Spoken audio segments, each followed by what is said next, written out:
হরে কৃষ্ণ, রাধে রাধে বন্ধুরা। চলো তোমাদের সঙ্গে একটা জিনিস শেয়ার করি। কাল রাতে আমার বর ঘরে পড়ার জুতো নিয়ে এসেছে, কিন্তু জুতোর সাইজটা দেখো, কেউ হাসাহাসি করবে না। তো গুড মর্নিং বন্ধুরা, নতুন একটা ভিডিওতে সবাইকে স্বাগত জানাই। এই দেখো, ওর নিয়ে এসেছে পার্পেল, আমার নিয়ে এসেছে পিঙ্ক।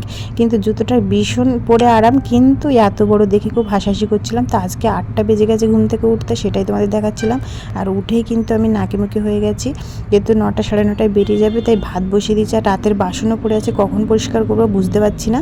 তো এই দেখো, দুটো অল্প খাবার বানাবো। একটা হচ্ছে বেগুন ভাজা, আর একটা হচ্ছে পালং শাক দিয়ে একটু আলু দিয়ে আর একটু পনির দিয়ে তরকারি বানাবো। এদিকে রান্নাটা হচ্ছে, ততক্ষণে বাসনগুলো পরিষ্কার করছি।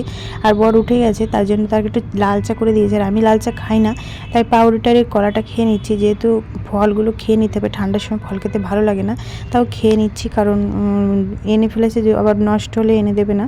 তারপর বরের জন্য এই ডিম ম্যাগিটা করে নিলাম, এটাই ওকে সকালবেলা খেতে দেবো। ও খেয়ে চলে গেছে টিফিন নিয়ে।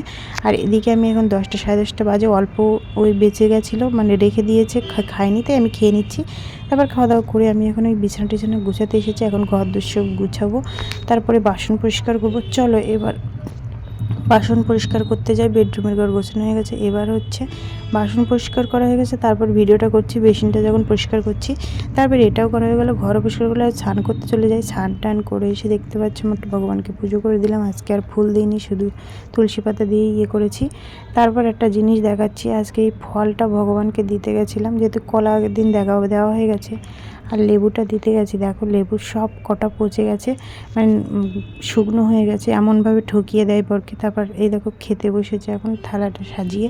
তো চলো রাতে খেয়ে নিই। সবাই ভালো থেকো। আজকের ভিডিওটা এই পর্যন্ত, দেখা হবে নেক্সট অন্য কোনো ভিডিওতে। টাটা।